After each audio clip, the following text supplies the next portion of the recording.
Paz do Senhor Jesus, meus queridos irmãos, eu sou o pregador Manassés. Sejam bem-vindos ao nosso humilde canal. Hoje, dando continuidade à série Cartas Paulinas, nós vamos conhecer a carta aos Efésios, tá? A igreja de Éfeso, ok? Eu gostaria de, desde já, convidar você para participar nos comentários, postando aí o seu versículo favorito da carta aos Efésios, tá bom? E ao final desta aula, eu quero deixar aqui um aviso, de uma novidade que eu tenho certeza você vai gostar e vai se interessar muito, principalmente se você tem sérias dúvidas sobre o mundo espiritual, sobre demonologia, tá? É algo tratando do capítulo 6 desta carta magnífica. Amém? Então, vamos ao estudo? Gosto sempre de começar com um texto, e o texto-chave da carta aos Efésios é o capítulo 6, no verso 12, onde Paulo diz claramente que não temos que lutar contra a carne e o sangue, mas sim contra os principados, as potestades, os príncipes das trevas deste século, contra as hostes espirituais da maldade nos lugares celestiais. Amém? Então vamos lá. A carta de Paulo aos Efésios trata de Cristo e da Igreja, mas também fala muito do Espírito Santo. São três temas que estão girando aqui em torno dessa carta, e eu poderia acrescentar ainda um quarto tema, que é a oração. Tem muita oração na carta aos Efésios, tá? Com esses três temas principais, nós podemos classificar essa carta em pelo menos três matérias da teologia: Cristologia, doutrina de Cristo; eclesiologia, doutrina da igreja; e pneumatologia, doutrina do Espírito Santo. Essa carta foi escrita quando Paulo estava preso em Roma, Atos 28:30. É uma das 4 cartas da prisão. Essas 4 cartas são Efésios, Colossenses, Filipenses e Filemão, todas escritas durante o período de 2 anos que Paulo passou preso em Roma, numa prisão domiciliar. A cidade de Éfeso é a capital romana da Ásia Menor, e a igreja nesta cidade é fundada por 3 pessoas: Paulo, Áquila e Priscila. Você pode conferir isto em Atos, capítulo 18, versos 18 e 19. E é interessante notar uma coisa, Em Atos 18 e 19, Paulo levou o evangelho até a cidade de Éfeso, mas ele ficou pouco tempo, teve que sair. Porém, quando ele retorna à cidade de Éfeso, em Atos 19, do verso 1 ao 6, percebemos que agora ele traz o poder do Espírito Santo de Deus. Aleluia. Na cidade de Éfeso ficava uma das 7 maravilhas do mundo antigo, o famoso templo da deusa pagã Diana. Esse templo era o centro da cidade. Tudo na cidade acontecia por causa do templo de Diana. Por exemplo, os turistas que vinham para a cidade de Éfeso, eles vinham para ver o templo de Diana, que tinha cerca de 127 colunas e 20 metros de altura.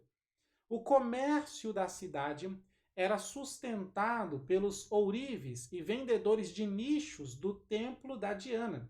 Veja Atos 19, 24. E os cidadãos da cidade viviam em prol da Diana. O culto a essa deusa era o que influenciava e moldava a vida do povo de Éfeso.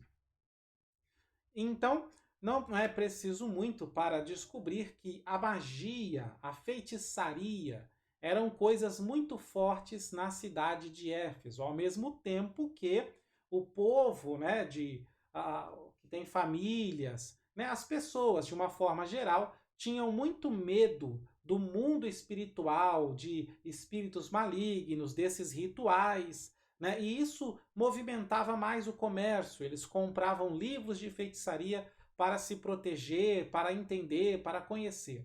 Bom, nas colunas do templo da deusa Diana eram feitos sacrifícios para essa deusa. E junto ao sacrifício, o culto a Diana envolve a atividade sexual.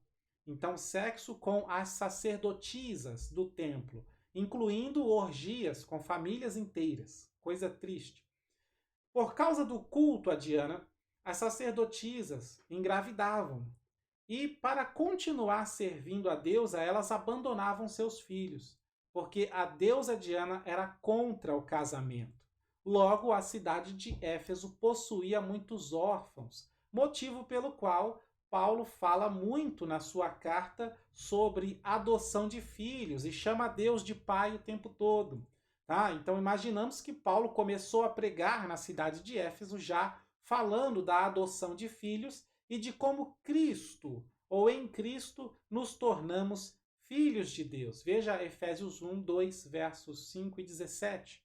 A pregação de Paulo começou a levar a cidade à falência financeira, porque as pessoas, conforme iam se convertendo, deixavam de frequentar o templo, de adorar, de cultuar, de levar sacrifício, de levar dinheiro, e deixavam de comprar os nichos, as imagens, né, do templo da deusa Diana. Veja Atos 19, versos 26 e 27.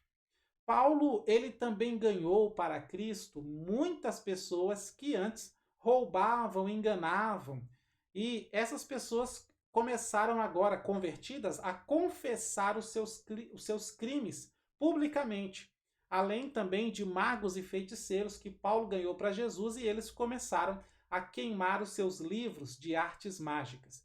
Veja Atos 19, versos 18 e 19. No capítulo 1, entrando agora dentro da carta, no capítulo 1, Paulo fala das bênçãos espirituais que temos em Cristo nos lugares celestiais. E essa expressão, lugares celestiais, é uma forma de dizer dimensão espiritual, né? Mundo espiritual, ok? Eu confesso que quando eu li isso a primeira vez, eu era criança e eu pensei que tinha demônios no céu, né? E que se os demônios estão no céu, deve ser uma luta eterna lá com os anjos, né? Porque lugares celestiais eu pensava... Enfim, ainda no capítulo 1 da carta aos Efésios, Paulo mostra como nós somos especiais, porque fomos amados, escolhidos, separados por Deus antes da fundação do mundo, mostrando que o plano da salvação para nós é desde o início de tudo e que por isso somos filhos de Deus em Cristo. E abrindo aqui um parênteses, se você quiser entender um pouco mais da predestinação, da adoção, da eleição, você pode acessar o nosso site, o nosso blog, né, pregadormanassés.com, e procurar um artigo, Efésios 1, onde nós estamos trazendo um comentário sobre o capítulo 1 de Efésios, e o tema é as bênçãos que temos em Cristo nos lugares celestiais. Então ali nós estamos tratando da predestinação, da eleição, da adoção, ok? No capítulo 2 da carta aos Efésios, ele fala da graça de Deus que nos salva e como agora somos a igreja de Cristo, firmada em Cristo, que é a pedra angular, e que em Cristo, judeus e gentios são apenas um único povo chamado a igreja do Senhor. No capítulo 3, Paulo fala do ministério, ou melhor, do mistério oculto em Deus, revelado pelos apóstolos e profetas. E este mistério é o quê? É a igreja. Tá? Ou seja, antes não existia a igreja. No Antigo Testamento, antes de Cristo, não existia a igreja. Mas agora existe. E essa igreja que existe agora, Paulo fala que era um mistério que Deus estava guardando, que estava oculto, mas agora de uma vez revelado. E Paulo diz ainda no capítulo 3 que uma das funções da igreja é mostrar a multiforme sabedoria de Deus. Para quem? Ora, em especial aos principados e potestades. Quem são esses? Demônios. E que até então o plano de Deus de constituir uma igreja poderosa na terra, suficiente para enfrentar o inferno era algo que os demônios não sabiam. Glória a Deus. E isso quer dizer o quê? Quer dizer que antes de Cristo, a preocupação do inferno era com os homens e mulheres que Deus levantava. Mas agora, depois de Cristo, a preocupação do inferno é com a poderosa igreja do Senhor Jesus. Aleluia. No capítulo 4, Paulo fala da unidade da igreja, os dons ministeriais, tá? E o motivo de termos líderes na igreja, tá? Apóstolos, profetas, evangelistas, pastores e mestres. E qual é o objetivo disso? É de levar a igreja ao aperfeiçoamento em Cristo, ou seja, a imagem de Cristo. Ainda no capítulo 4, Paulo fala de santidade, né? A nova vida em Cristo, que é totalmente oposta à vida daqueles que estão no mundo. Já no capítulo 5 da carta aos Efésios, Paulo fala das obras das trevas e as obras da luz, enfatizando que nós somos filhos da luz e que, portanto, devemos ser cheios do Espírito Santo. E ainda mostra como ser cheio do Espírito Santo. Eu faço questão de citar Efésios 5, versos 18 e 19. Ele diz: não vos embriagueis com vinho, em que há contenda, mas enchei-vos do Espírito Santo. Aí fica a pergunta, como? Verso 19. Falando entre vós com salmos e hinos e cânticos espirituais, cantando e salmodiando ao Senhor no vosso coração. E daí em diante ele vai falar mais sobre isso. Ou seja, ser cheio do Espírito Santo começa no culto, quando a igreja está reunida, salmodiando, cantando, falando a palavra de Deus. Mas não é só isso. Ser cheio do Espírito Santo continua também com o nosso comportamento na família, porque nesse mesmo capítulo Paulo entra nesse assunto. Tá? Por isso, uma mulher só pode ser submissa ao marido, como Paulo diz em Efésios 5:22, se ela for cheia do Espírito Santo. Por isso, o marido só pode amar verdadeiramente a esposa se ele for cheio do Espírito Santo, e assim por diante, o filho, o empregado, o patrão, só podem cumprir a sua missão se forem igualmente cheios do Espírito Santo. Glória a Deus. No capítulo 6 da carta aos Efésios, após falar dos filhos, servos e patrões, Paulo ele diz assim, no demais. Essa expressão quer dizer fora da igreja, fora do ciclo familiar, porque ele acabou de falar da igreja, da família, coisas dentro da igreja, coisas dentro da família. Então, no demais, agora fora da igreja, fora do ciclo familiar, ou seja, aqueles momentos, situações da nossa vida que passamos em contato com o mundo de forma geral. Tá? Então, ele vai dizer que, no demais, tomai toda a armadura de Deus. Fora da igreja, temos que estar prontos para a luta, para a batalha. Em Éfeso, a cidade de Éfeso, a feitiçaria era algo muito forte. Então, faz muito sentido Paulo se preocupar em explicar um pouco para a igreja de Éfeso a nossa luta contra os demônios e a importância da armadura de Deus para enfrentá-los.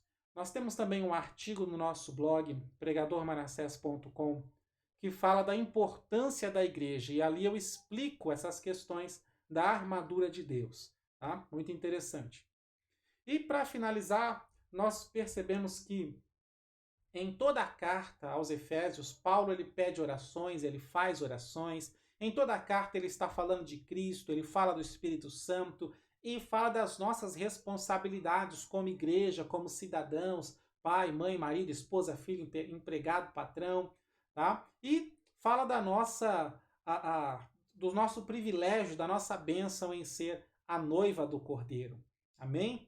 Glória a Deus. Então que o Santo Espírito ilumine nossas vidas para que possamos alcançar este nível que é ser revestidos com a armadura de Deus para lutar contra principados e potestades.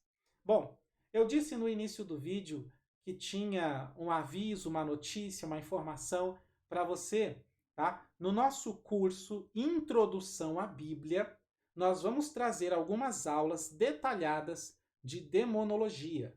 ou seja, vamos explicar, tá, o capítulo 6 de Efésios, não só o capítulo 6, né? Vamos explicar muitas coisas sobre o mundo espiritual, né, ajudando você a entender, né, a partir da hierarquia, né, o que são potestades, o que eles fazem, qual a missão, o objetivo deles, e os principados, né, a diferença entre um e outro, a hierarquia, o que eles fazem, qual a missão, as hostes espirituais que Paulo fala aqui nessa carta. Então nós vamos trazer uma explicação geral para que os nossos alunos possam entender como que o reino das trevas trabalha e como que nós poderemos vencê-los, tá bom? Porque a armadura de Deus tem várias armas, né? Tem muitas coisas que nós precisamos fazer. Aí você vai entender melhor a importância da leitura bíblica, a meditação, como que usa essa espada do Espírito. Você vai entender melhor a importância das orações, né? A influência delas no mundo espiritual, tá bom? Essas aulas serão postadas lá no nosso curso Introdução à Bíblia, ok? E vou deixar um link especial aqui nesse vídeo, tá? Que nunca vai estar fechado, ok? Eu não sei em que momento você vai ver esse vídeo, tá bom? Mas você vai poder sempre se inscrever através do link que está na descrição do vídeo, ok? O curso Introdução à Bíblia é um curso que traz uma visão panorâmica dos 66 livros da Bíblia Sagrada. Então nós começamos lá em Gênesis, explicando a Bíblia até o Apocalipse, ok? E nas aulas sobre a carta aos Efésios, eu vou colocar lá mais algumas aulas especiais para tratar deste assunto que é tão fundamental para o cristão que leva a sério a vida com Deus e a batalha espiritual. Amém? Então, você que quiser participar, ver essas e outras aulas, você pode se inscrever neste curso, tá bom? Através do link, o primeiro link que aparece na descrição deste vídeo. Amém? Eu vou ficando por aqui. Vejo você na continuidade desta série de cartas paulinas, tá bom? Um forte abraço, que Deus abençoe sua vida, sua família e o seu ministério em nome de Jesus.